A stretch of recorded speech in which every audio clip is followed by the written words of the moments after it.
My name is Naomi Hamm from Senta Mortgage Choice, and today I want to talk a little bit about the difference between buying privately and working with a realtor.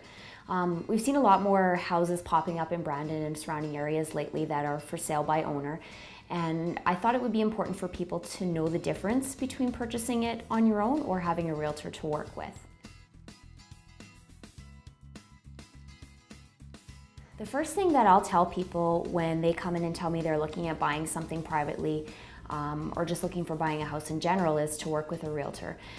When you're purchasing a house, it's free to work with a realtor. They're actually paid their commission from the selling person, so it doesn't cost you anything to have professional representation, which is always handy when you're buying a house.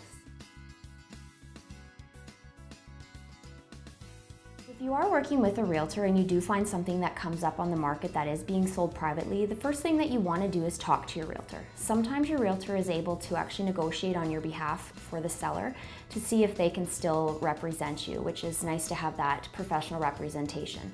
If the seller is not interested in having a realtor work with them, here are a few of the tips that I wanted to kind of go over to make sure you kind of know the difference between purchasing privately without the help of a realtor. So the first thing I wanted to talk about was who writes the offer. Typically when you're writing an offer on a house, it's done by a realtor. If you're not using a realtor and you're buying privately, we still do need a legal documentation put in place in order to provide you with financing. So who writes the offer? Your lawyer will write the offer. You normally will have a verbal agreement first of all with the selling person, but then you need to take that to your lawyer and have it in writing. The lawyer will actually write up a legal document that is going to be signed by the seller as well as the buyer, and that is what we use in order to get your financing in order.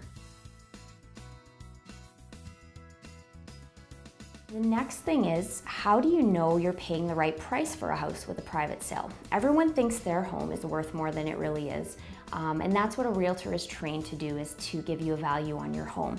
If you don't have a realtor involved, then how do we know that you're not overpaying for your home?